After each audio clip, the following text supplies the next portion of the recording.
Esto es Cabildeo Digital.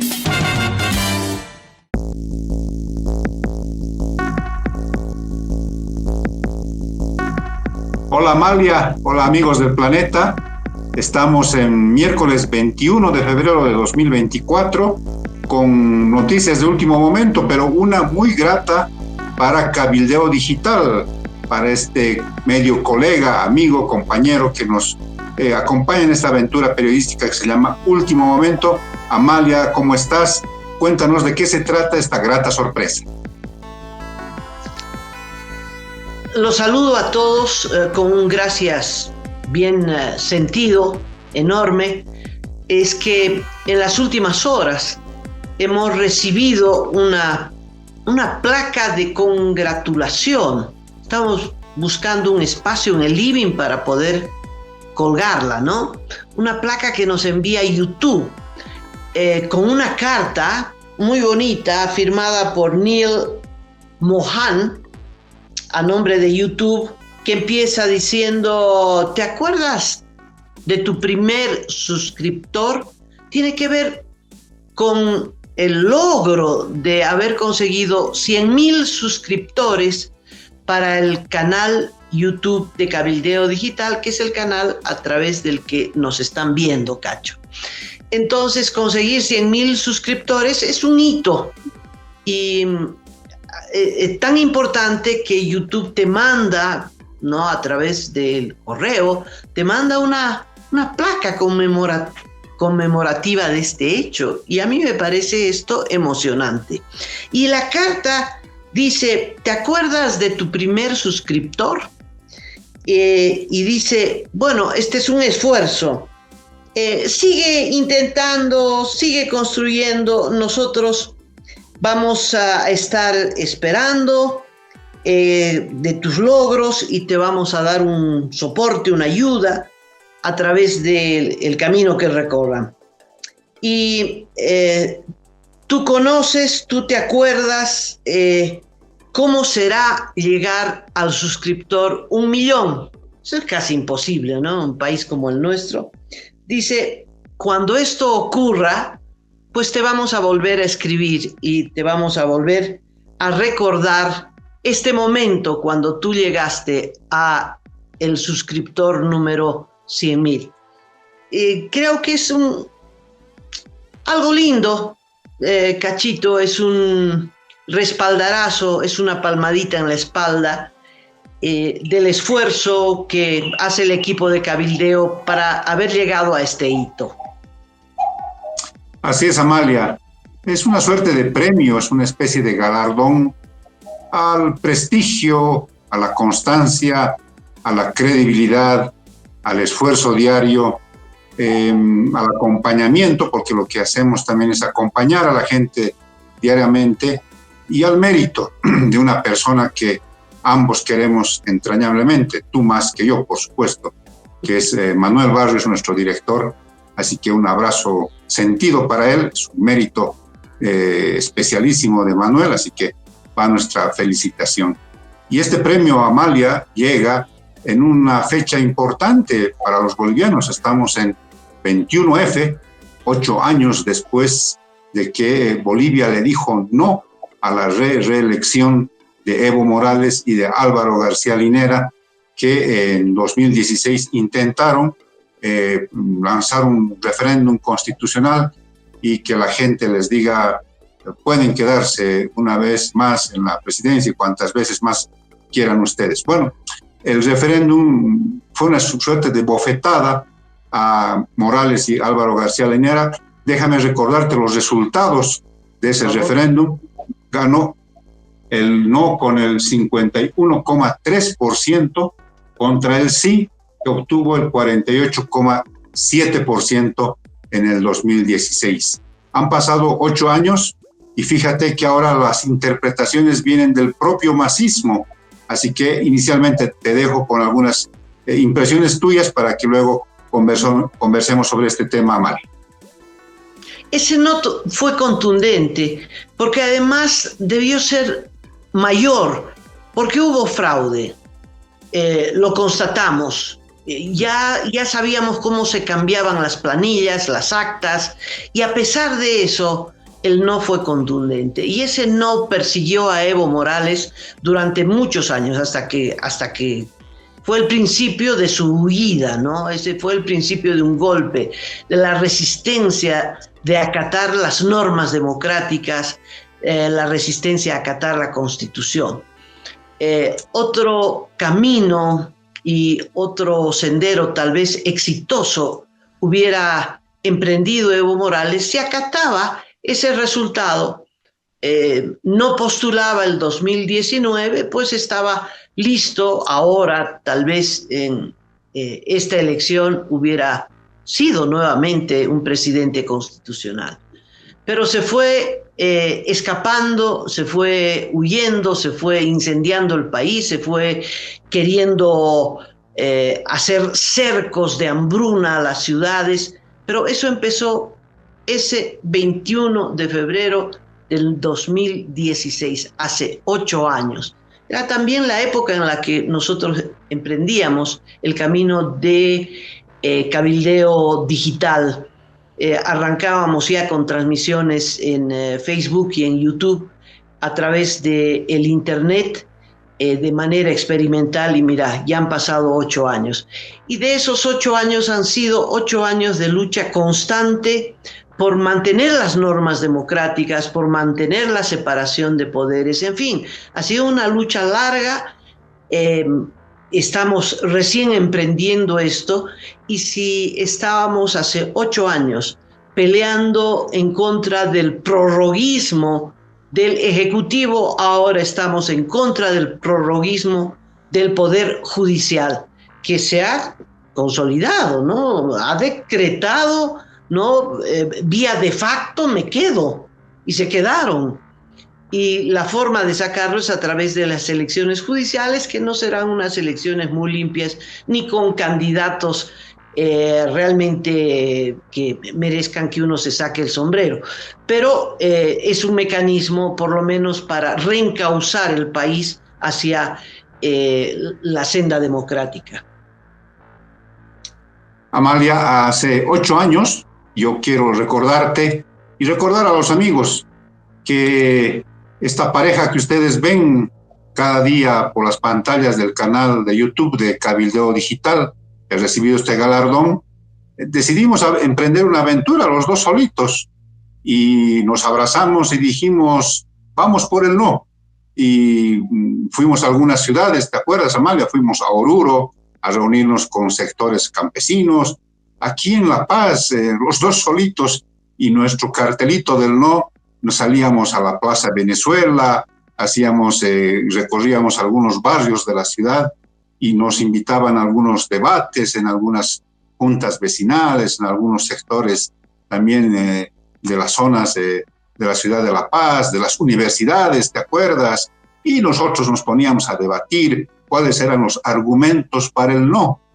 Y bueno, machacosamente llevamos adelante y también con entusiasmo esa pequeña campaña que luego creció, se transformó luego en una causa de las plataformas ciudadanas, y luego la gente asumió bien esos argumentos, esas consignas, y el 21F le dijo no a Evo Morales y Álvaro García Linera, que en tiempos de campaña de ese referéndum, don Evo Morales dijo, si la gente me dice que no, bueno, me voy a ir a mi chaquito en el Chapare y voy a abrir mi pequeño restaurante y listo, ahí se acabó, ¿no? Pero no cumplió, nos estaba engañando, había una trampa de por medio, pero claro, era tan contundente la votación por el no, que no pudieron, fraude de por medio, maniobrar los resultados finales. Y entonces entregaron una victoria que parecía, según don Álvaro García Linera, el ex falso matemático, un empate técnico. ¿Te acuerdas, Amalia? Dijo, no, esto es un empate técnico. No, aquí tampoco crean que nos han ganado contundentemente. Bueno, y ahí, como tú dices, nació toda esta efervescencia de tratar de recuperar la democracia en su plenitud, ¿no? Y derivó en esto que tú dices, en la revuelta popular de 2019, cuando se impuso la gente en las calles y terminó yéndose Evo Morales primero a México y luego a la Argentina. Debo contarte, Amalia, amigos que nos están observando, que decía yo que habían interpretaciones desde el masismo, porque esto es lo que ha ocurrido, esto es lo nuevo a 8 años del 21F. Anoche, en la Red 1 de Bolivia, en el programa Que no me pierda, hubo un concurso de cinismo entre don Álvaro García Linera y el vocero presidencial don Jorge Richter. Fueron entrevistados por separado, no es que hubo un debate, y don Jorge Richter dijo que Evo Morales debió haber respetado los resultados del 21F y debió haberse ido con el no como vencedor. Cuando él, como analista político en el 2016 y después, defendía el que Evo Morales se quede, defendía la sentencia constitucional del Tribunal Constitucional de 2017. Realmente para mí me llamó mucho la atención escucharlo, verlo, cómo ahora cambió de opinión y dice que debió respetar los resultados del 21F. Y Álvaro García Linera dice que estuvo bien, que debió continuar Evo Morales, así haya derivado las cosas en muertes, en hechos violentos en 2019, porque según él, Amalia, Evo Morales era la garantía de la unidad de la sociedad boliviana. Mira qué cinismo de ambos personajes, leyendo 8 años después lo que sucedió en Bolivia con el referéndum del 21 de febrero. Bueno, los hechos son los que cantan, ¿no?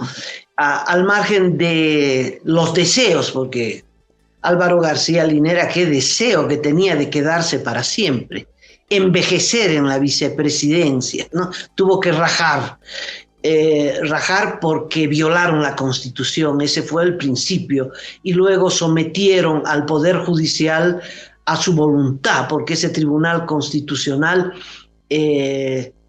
violó la Constitución, dijo que la Constitución era inconstitucional. ¿Tú puedes creer eso? ¿No? Sí. Fue increíble. Y bueno, y le dieron el pase para habilitarse, y sabiendo que no iba a ganar en primera vuelta, ya trajeron anticipadamente, fue un crimen premeditado, porque trajeron a una docena de mexicanos para montar el fraude. México son expertos, no sé, algo... Ves que exportan gente que hace fraude.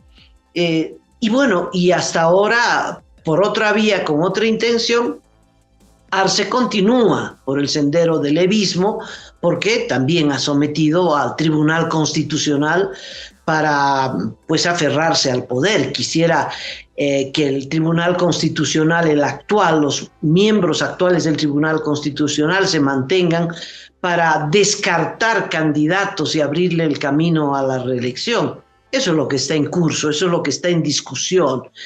Tal vez piensa que no ha podido ni podrá mantener a los prorrogados hasta el 2025, hasta el día de las elecciones. Pero tal vez tiene la ilusión de tener candidatos afines que pueda llevar a nuevos miembros al Tribunal Constitucional a través de las elecciones judiciales. Elecciones en las que va a volver a ganar el voto en blanco, Cachito, porque la comisión no creo que pueda salir de candidatos que sean del MAS, de una fracción o de otra, pero del MAS. En fin, la batalla continúa. Para hoy hay convocatorias, tanto en La Paz como en Santa Cruz, no vi en otras ciudades, para poder hacer mitines, concentraciones, en fin, pero todas muy espontáneas, todas autoconvocadas. 8 años después no hay una organización central respetada, un liderazgo que sea indiscutible dentro de la oposición. Un medio hizo un conteo, hay 21 aspirantes a la presidencia por parte de la oposición. Bueno, con 21 candidatos es como no tener ninguno, ¿no? Cada uno de los 21 podría obtener, no sé, 1%. Y eso es lo que se consigue con esa división tan espantosa. A propósito de esto, Gachito, se tendría que buscar una reforma a la norma de las primarias, porque habiendo 21 aspirantes, nunca como ahora se hace tan importante unas primarias dentro de la oposición. Pero si las primarias son solo para militantes de partido, eso no sirve. Tiene que ser primarias como en la Argentina, abiertas a todo el electorado.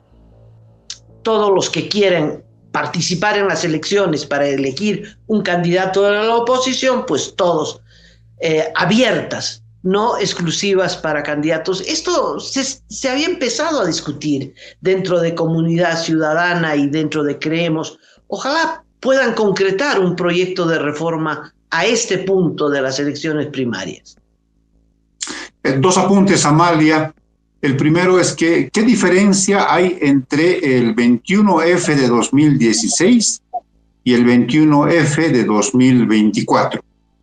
Y es que se ganó hace 8 años a un partido monolítico que tenía una unidad prácticamente inquebrantable, con un líder fuerte como Evo Morales, con un acompañante que le hacía un buen complemento como Álvaro García Linera, con una estructura poderosa, con un poderío partidario indudable, que era el MAS, y que ahora se está resquebrajando, que esa es la gran diferencia. Ahora hay el evismo por un lado, el arcismo por otro lado, esta guerra interna sin cuartel por la candidatura presidencial, por el poder político de nuestro país. Y entonces, si en ese momento, en el 2016, se obtuvo la victoria pese al fraude que menciona Amalia, ¿por qué no intentarlo este 2024? ¿Por qué no hacerlo? Y entonces quizás la gente tendría que comenzar a despertar de este letargo, a un poquito a sacudirse para ver que hay posibilidades de ganar este 2024. ¿Qué va a ocurrir? Y este es el segundo apunte, Amalia, con estos 21 candidatos. Es política, y es política pura. Es gente que se apunta a ser presidente, pero que en el camino dice, mira, yo puedo dejar mi aspiración, pero si me garantizan una senaturía, la primera diputación, ¿qué te parece si voy de primer candidato por tal departamento? Bueno, eso también es parte de la política criolla, de la política de nuestro país. Y lo segundo de las primarias, yo creo que no va a haber tiempo, Amalia, no veo las condiciones como para que se produzca una reforma como la estás planteando. Mira, te voy a dar un dato. En 2 meses, ya yendo al tercer mes, la Cámara de Diputados y el Senado han tenido 2 sesiones. O sea, les estamos pagando sus salarios, que no son menores, superan los 20,000 bolivianos, 24, 28,000 bolivianos, por 2 sesiones. O sea, la de mañana jueves, va a ser la segunda sesión del año 2024 en la Cámara de Diputados. Entonces, al ritmo que van, es muy poco probable que se reúnan, y entonces seguramente van a ir a primarias y el resultado va a ser lo mismo. Va a haber varias organizaciones políticas con sus pequeños binomios, donde va a pasar el servidor final, va a ser en la inscripción a las elecciones para el 2025. Y ahí otra vez van a estar las negociaciones políticas de quién quiere ser realmente candidato presidencial, y quienes dicen ser candidatos quieren ser candidatos, pero al final su objetivo es estar en la lista de candidatos a parlamentarios. Ese es en realidad a veces el objetivo de algunos políticos. Escuché, por ejemplo, Amalia, ayer a Jaime Solís, que fue fiscal de Santa Cruz. Lo escuché en el programa Asuntos Centrales, diciendo que es un opositor férreo al MAS, fue siempre un opositor férreo al movimiento al socialismo, y por tanto él se propone como candidato a la presidencia. Bueno, tiene derecho a hacerlo, pero no se lo ve con talante como para ser candidato al primer puesto del país. Pero me imagino que su objetivo es ser primer senador por Santa Cruz, primer diputado. Ya estoy viendo cómo van luego las negociaciones políticas. O tal vez aspira de verdad a ser presidente, ¿no? Bueno, El punto es con qué respaldo, con qué instrumento político, con qué personería jurídica apuestas a pelear por la presidencia y con qué propuesta especialmente. En fin, no falta mucho, el trecho no es tan largo y no vemos, no avisoramos una propuesta que impacte, una propuesta que dé vuelta a la tortilla, un candidato que se juegue con todo. Pero bueno, esperemos, Cachito, esperemos. Quiero pasar a otro tema. ¿Me permites? Adelante, adelante. Una mención a propósito de una política que ha sido constante en todos los liderazgos latinoamericanos vinculados a el socialismo del siglo XXI, que fue la corrupción de las organizaciones sociales y de los dirigentes políticos, ¿no? Milei ha destapado una olla muy grande. No sé si te acuerdas de este Grabois, dirigente piquetero. Juan Grabois. Cuando Yanín había asumido la presidencia, después de la huida de Evo Morales, él llegó a Santa Cruz, recuerdo bien la escena, señalando que él era de una comisión de derechos humanos. Mentira. Ahora se sabe quién es. Y que querían venir a ver el golpe y la masacre de los golpistas, en fin, lo rechiflaron en el aeropuerto de Santa Cruz, pero entró igual, entró. Bueno, en las últimas horas se sabe que este hombre que maneja organizaciones sociales, piqueteros, en fin, que es parte del instrumento político del kirchnerismo, manejó en los últimos 4 años $244 millones, Cachito. La cifra es horrorosa. En viáticos y viajes, y no gastaron millones en pesos argentinos, pero lo pusieron en dólares y la cifra es impactante. $244 millones, lo que significa que es una razón. Son 244 millones de razones para ser leales al kirchnerismo y claro, tomar sol en los piquetes y en los bloqueos, ¿no? Pero es un monto que te permite sobornar a la Argentina entera. ¡Qué tremendo! Y como esto ha sido una política regional, habrá que ver cuánto ganan los amigos de la Central Obrera Boliviana, que tengo entendido ganan, además de un sueldo, ganan una jubilación, son rentistas con sueldo además. ¿Y cuánta plata se habrá tirado a los dirigentes campesinos, colonizadores, en fin? Cuando asumió el masismo, se eliminó lo que se llamaba los gastos reservados, ¿te acuerdas? Había una caja que manejaba la presidencia, los gastos reservados, que servía, entre otras cosas, para pagar y sobornar a dirigentes, sino también a periodistas. Se eliminó porque era un escándalo, como, bueno, ahora sale del presupuesto de la presidencia, ¿no? Viajes, pasajes, y bueno, y de frente les compran con plata del Estado, con plata nuestra que sale de los impuestos, de los dolorosos impuestos, les compran camionetas, les compran, les refaccionan sus sedes sindicales, que es para uso y abuso de los dirigentes leales al régimen. Habrá que investigar más sobre esto. Así es, Amalia. Juan Grabois es más o menos el Juan Carlos Huarachi de la Argentina, y Juan Carlos Huarachi es el Juan Grabois de Bolivia, porque tienen esa misma manera de encarar la dirigencia sindical, ¿no? Te doy el respaldo, en este caso de la Central Obrera Boliviana y todas sus entidades, sus organizaciones afiliadas, a cambio de muchos millones de dólares o de bolivianos, ¿no? En el caso de la Central Obrera Boliviana, un hotel, vehículos, viajes, acomodar a sus parientes en la función pública, está acusado de varias cosas, don Juan Carlos Guarachi, y en algún momento habrá que iniciar una investigación bien en serio. Es más, sus propios compañeros le acusaron de haber recibido $80,000 de don Arturo Murillo, el ministro o el exministro de gobierno que está detenido ahora en una cárcel en Miami, en Estados Unidos. Ese es Juan Carlos Guarachi, eso es Juan Grabois, son una especie de mercenarios del sindicalismo en Latinoamérica que usan sus cargos sindicales para chantajear, para extorsionar, para hacerse millonarios con las supuestas movilizaciones de las clases obreras en Latinoamérica.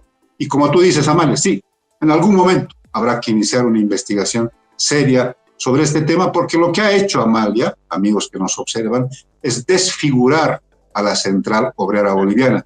Entre sus principios tiene la independencia político-partidaria. La Central Obrera Boliviana debe defender los derechos, las garantías de los trabajadores, no debe someterse a ningún gobierno. Entonces, ha trastocado, ha tergiversado, ha desfigurado totalmente a la Central Obrera Boliviana de nuestro país. Y además que creo que cada vez está reelecto, le critica a Evo Morales y sus apetitos de quedarse en el poder hasta morir, pero también Juan Carlos Guarachi no sé cuánto tiempo ya está como secretario ejecutivo de la COP. Quiero agregar solo dos cositas, ¿no? La oligarquía obrera, la oligarquía sindical, que son los petroleros que ganan unos sueldos envidiables, ¿no? De la envidia mala, ¿no? Porque ganar 40,000 bolivianos al mes, hazme el favor, el que menos 20,000 bolivianos al mes nunca van a trabajar, nunca. Solo aparecen los 30, 31 a cobrar el sueldo. Y las cosas que harán, ¿no? Han tomado la Central Obrera Departamental. Bueno, el flaco, el que era el dirigente histórico, esto ha muerto hace poco, pero sigue, ¿no? Esa misma camada de esa burocracia. Pero eso en materia de las organizaciones obreras, pero en materia campesina, recordarás que la caja chica era el fondo indígena y de ahí se robaron $100 millones. 100, ¿no? Para sobornar a los dirigentes con el pretexto de proyectos que todos fantasmas. Había una dirigente que era dirigente del TIBNIS, después se dio la vuelta y manejaba los pueblos orientales, recibió $3 millones en un día. Cacho, $3 millones para una dirigente, pero de los pobres más pobres, iba del TIMNIS. Bueno, así se lo Melba Hurtado. No, Melba Hurtado se llama, ¿sí? La dirigente, que cuando llegaron los marchistas del TIMNIS y generó una conmoción, una solidaridad gigantesca en La Paz, verlos trepar hacia las cumbres de La Paz y luego descender a la hollada en ese victorioso ingreso que hicieron los indígenas del TIMNIS, fue realmente apoteósico. Y ella era una de las conductoras de la marcha, y yo me acuerdo que decenas de jovencitos de las universidades se volcaron a Urujara y más arriba, ya yéndose a la cumbre, y les llevaban chocolate caliente, ropa abrigada, y Melba era una de las que peleaba por la ropa, ¿no? Ella quería concentrar todo, y de pronto llegó con sus compañeros, era una especie de dirigente de segunda línea que marchó, era parte de la organización, y pasó la marcha, pasaron las cosas, y de pronto apareció como presidenta de la CIDOB paralela, en esta vieja táctica del MAS de dividir a las organizaciones sociales, como lo hizo con el CONAMAC, con la CIDOB, con los campesinos, con los interculturales y con toda organización social que se le ponía al frente al MAS.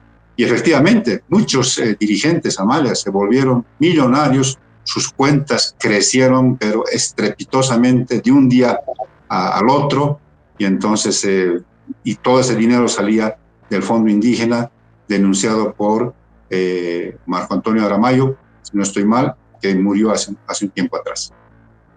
Murió pagando su denuncia, murió en condición de preso político después de 200 acusaciones que lo mataron. Bueno, esa es la lucha contra la pobreza de esta camada burocrática, de esta nueva casta, de esta nueva grupo que se ha hecho del poder, que tuvo la consigna, ahora es cuando, lo más rapidito posible. Lo han conseguido, Cachito. Bueno, mientras tú hablabas, me venía a la mente otro hecho que ha ocurrido últimamente a propósito de ladrones, ¿no?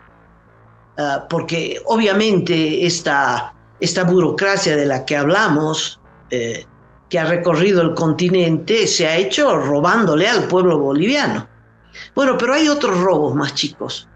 $4.500, me parece que una ciudadana china venía de Miami y había tenido en su maleta $4.500. Qué imprudente, ¿no? Llevar en la maleta. Cuando las maletas pasan por las máquinas, yo creo que ahí detectan los de la FELC, ¿no? Están buscando droga, pero detectan qué cosas tienen. Y ahí seguramente vieron que la maleta de la chinita llevaba plata. Se la abrieron, mira, la descuartizaron, rompieron los cierres, los candaditos, volaron y se llevaron los $4.500. Y parece que la autora de este robo es precisamente una teniente de la FELC. Qué vergüenza, ¿no? Sí. Lo que pasa es que me imagino que le brillaron los ojos porque esos $4.500 al cambio paralelo, claro, es atractivo, ¿no? Ya no hay que multiplicar por 7. En Santa Cruz hay que multiplicar por 10, ¿no? Porque así está el cambio paralelo, ¿no? Entonces, imagínate la ganancia que suponía para esta oficial de la policía, ¿no? Que, bueno, y vamos a volver a lo que siempre comentamos, ¿no? Que volteo de droga, delito que cometen los policías, nunca son presentados como son presentados cualquier ciudadano boliviano que se le pille incluso por pasarse una luz roja en algún semáforo en nuestro país. No he conocido a ninguno de los sindicados por el volteo en el desaguadero, no se conoce a ninguno de los sindicados, policías por supuesto, con muertes en ese edificio en Santa Cruz, en la capital cruceña. No se conoce de policías que son presentados como aprendidos, además con su chaleco ahí grandote, con su letrero de aprendido, porque se protegen entre ellos, ¿no? Luego salen, otra vez son destinados a un lugar menos visible, pero siguen con sus fechorías y se protegen entre ellos. A propósito de dólares, el gobierno va a sacar certificados en dólares. No son bonos exactamente, son unos certificados en dólares.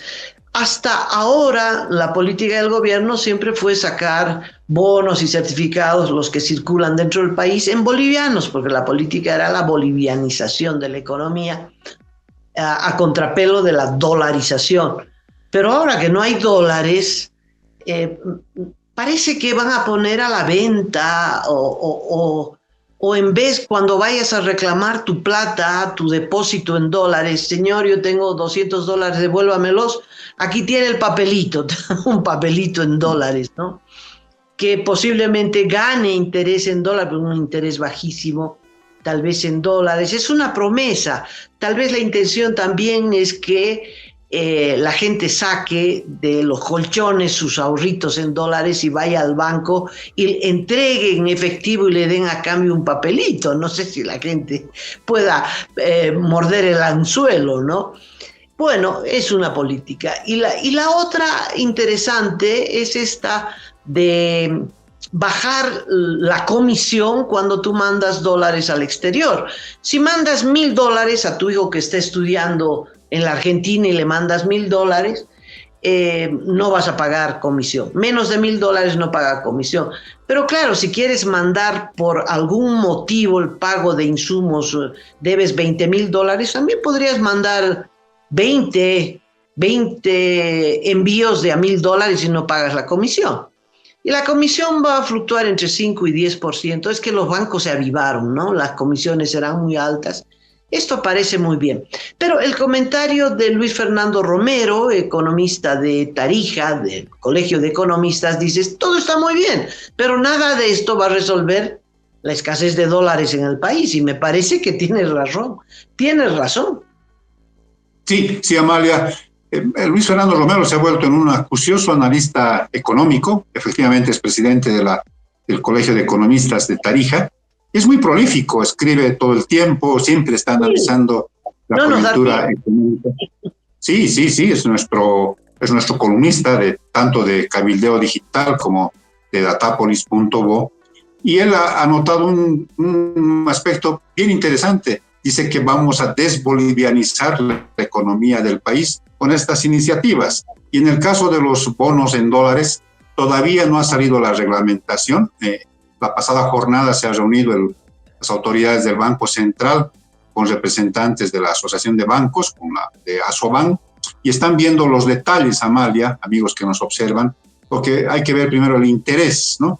Que se pagaría por estos bonos para que sea atractivo, para que la gente saque sus dolarcitos que están en el colchón bank y los vuelva a poner en el sistema financiero. Serán luego unos certificados que se entreguen al término de un plazo definido, o serán el dinero que pueda recuperar la persona que ponga sus dólares nuevamente en el sistema financiero del país. Todos estos detalles los están dialogando, los están conversando en estas horas, y seguramente va a haber una especie incluso de decreto supremo que establezca con mucha claridad cómo se va a operar con estos bonos en dólares. Yo debo recordarte, Amalia, que cada fin de año el Banco Central emite unos bonos navideños, que es en bolivianos. Te dice, si tú depositas hasta 5,000 bolivianos por 6 meses, tú recibes esos 5,000 y un interés adicional, un rendimiento adicional de tus 5,000 bolivianos, y te llevas los 5,000 y ese rendimiento adicional. Si depositas 5,000 y son por 12 meses, tu rendimiento es mayor, ¿no? Quizás haya una cosa parecida, pero en dólares, por supuesto. Entonces, la idea es que toda esa cantidad enorme de dinero, que se calcula que son más o menos unos $1,000 millones, que está distribuido en todos los colchones, sobre todo de las clases medias y acomodadas del país, vuelvan al sistema financiero, y con eso los bancos hacen lo que saben hacer, que es trabajar ese dinero incluso en bolsas, en otros mercados bursátiles y monetarios fuera del país. Cacho, en materia económica hay un factor subjetivo que se llama confianza, que es el motor de cualquier política. Entonces, si la gente retiró sus dólares de la banca y las puso debajo del colchón, es porque sintió miedo de perder su plata. La pregunta es, ¿ahora la gente, los ahorristas, van a recuperar su confianza en el gobierno y le van a devolver sus dólares? Es una interrogante que yo te planteo. Estos bonos pueden funcionar si habría confianza. Si la gente dice, el sistema financiero me va a devolver la plata. Uy, pero qué duro fue ir al banco y que te digan que no te devuelven tus dólares. Eso fue lapidaria para la confianza del público en el sistema financiero, pero en realidad la desconfianza es frente al gobierno a través de la banca, porque la gente sabe que no hay dólares no por el banquero, sino por el gobierno. De tal modo que esperemos, Cachito, que esperemos. Hay otra cosa que esperar, que llegue medio año y que se suspendan definitivamente las exportaciones de gas a la Argentina. Esto va a tener sus consecuencias. Sabes que esto va a pasar, ¿no? Sí, Amalia, es aparte de la expiración del contrato de venta de gas a la Argentina, esto que de alguna manera fue el sueldo del país, nuestro sueldo como bolivianos, como conjunto del país, venía de la exportación de la venta de gas a la Argentina y al Brasil. En el caso de la Argentina esto termina este medio año. Ha habido un compromiso, Amalia, de autoridades de ENARSA, del gobierno argentino, de pagar la deuda que se tiene con Bolivia hasta también mitad de año. No me acuerdo en este momento la cifra de la deuda que hay de Argentina con Bolivia, pero el gobierno de Milei se ha comprometido a pagar esta deuda y con lo que ya no quedan cuentas pendientes entre Bolivia y Argentina en este tema, y lo que me imagino que se va a conversar ya es el alquiler del ducto boliviano para que pase por ahí el gas natural que va a salir de Vaca Muerta, rumbo, me imagino, al mercado también brasileño u otros mercados que consiga el gobierno argentino. Qué penoso, ¿no? Qué penoso. Bueno, lo que nos debe Argentina es poquito menos de lo que manejó este dirigente Juan Grabois para... un poquito menos. Grabois manejó 244 millones de dólares en 4 años. Bueno, Cacho, aquí hay una consecuencia, es un hito muy duro de cerrar la válvula. Se acabó la exportación a la Argentina. Esa exportación en este último tramo la inauguró Carlos Mesa, no sé si te acuerdas, para llegar a un acuerdo con la Argentina. Se exportaba a la Argentina, es decir, la consecuencia va a ser bien grande. No solo no dejamos de percibir ese ingreso por la exportación a la Argentina, no solo el volumen de exportación al Brasil ha caído significativamente, de más de 30 millones de metros cúbicos al día a 18. Argentina se pensaba mandarle 20 y se terminó mandándole 2. Es una locura, ¿no?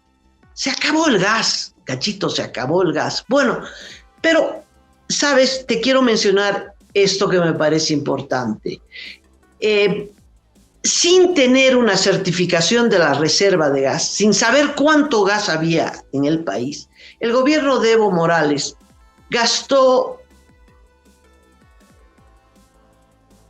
sí, es una fortuna, en construir 2 plantas.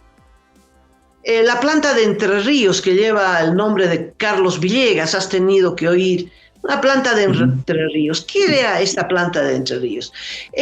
Se puso una planta para succionar los líquidos y otros beneficios que salía.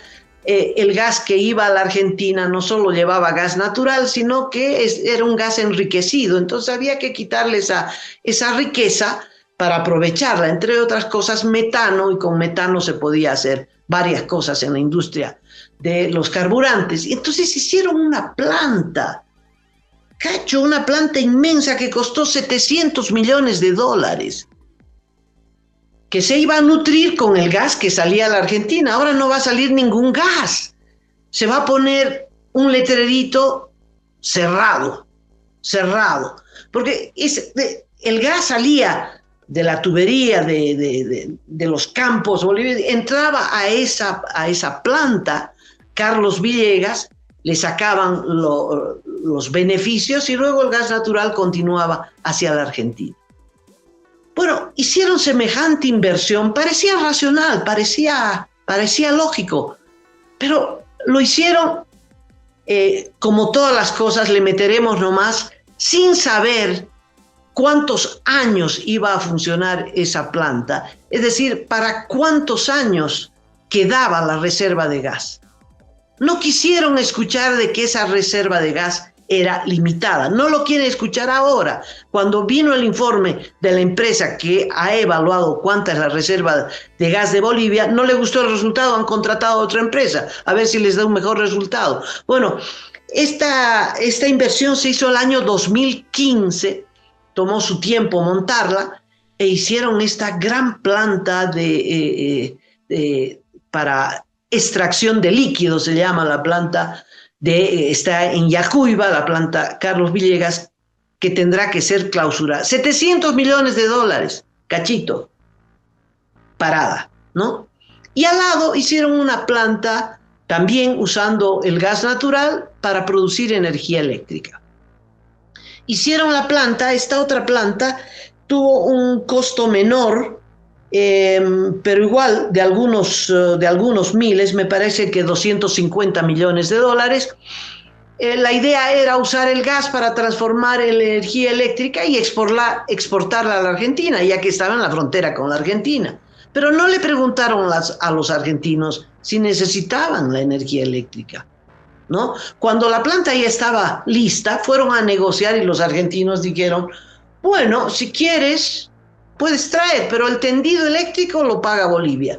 Y segundo, no sé a qué precio te voy a comprar.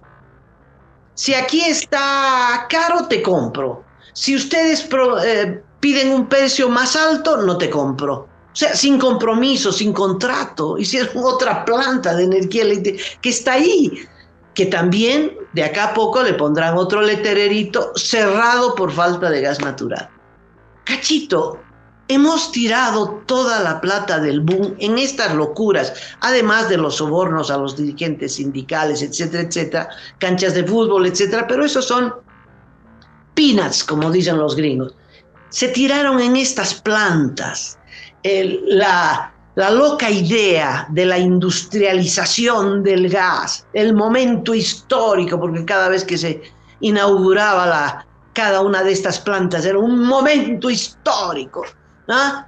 Cerrado, clausurado por falta de materia prima. Es una verdadera pena. Es casi un luto, es un duelo, ¿no?, del país, que ahora, te fijas, el apuro vendiendo bonos, papelitos, a ver si consiguen $1. Son verdaderas locuras, Amalia.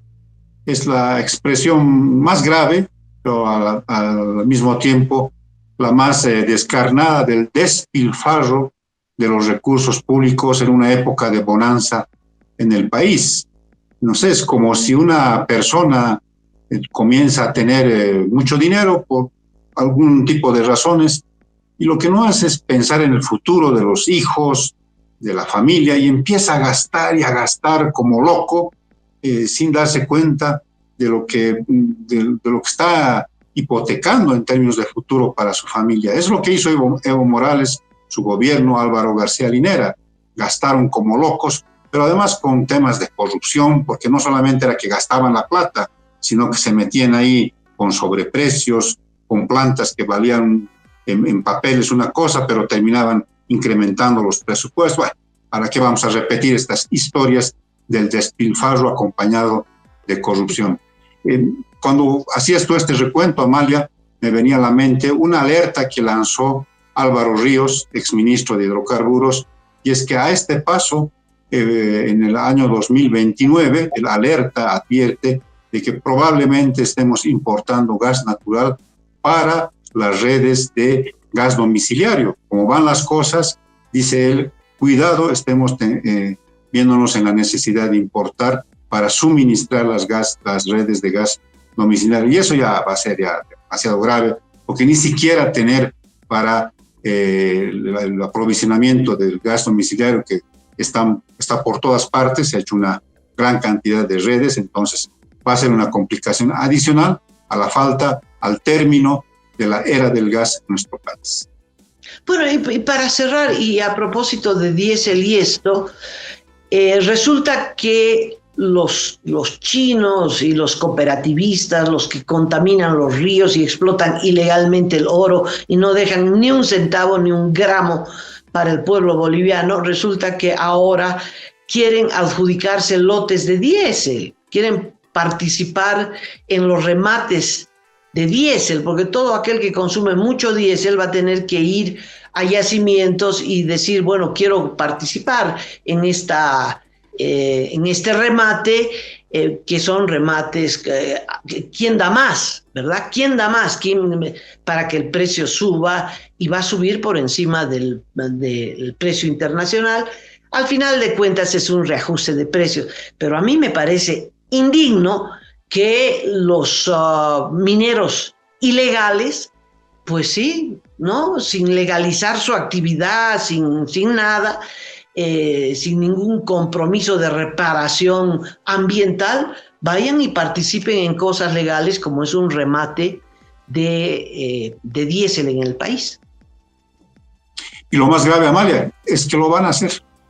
Lo van a hacer. Seguramente van a participar en los remates y se van a adjudicar una buena cantidad de millones y millones de litros de diésel y van a seguir contaminando y va a seguir la minería negra en nuestro país, va a seguir esta explotación ilegal, sobre todo del oro, porque realmente el cinismo, Amalia, ya no tiene límites con Álvaro García Linera. Anoche dijo una comparación que es horrorosa, comparó, entre comillas, dijo, la oligarquía cruceña exportó 1.800 millones de dólares en 2022 contra los 3.000 millones de dólares que exportó las cooperativas mineras en el 2022. Claro, sin pagar impuestos, lastimando duramente al medio ambiente, con todas las facilidades que les da el gobierno. Claro, eso no dijo, ¿no? Claro, solamente no, los gatitos, ¿no? Una cosa es el grano de oro que le dicen los cruceños a la soya, una cosa es la producción agrícola y otra cosa es llevarse oro, que es el bien más preciado del planeta, por Dios, oro. Sí. Se llevan el oro de Bolivia y se lo adueñan, se lo embolsillan, se apropian el 100% para ellos.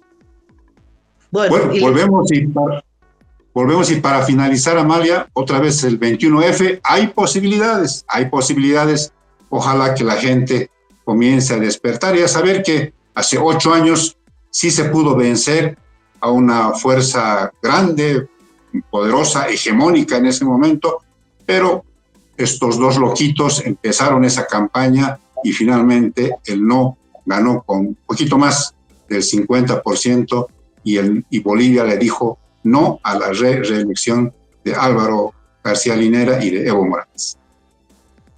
Bueno, con ese entusiasmo nos despedimos.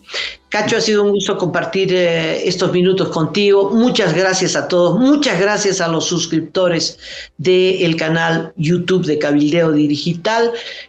Muchas felicidades a Manuel Barrios, porque es el empeño y su trabajo de que ha llevado adelante y lleva adelante todos los días un trabajo tesonero, esforzadísimo, para que la gente se informe a través de YouTube. Bueno, Cacho, un abrazo. Será hasta mañana. Hasta mañana, María.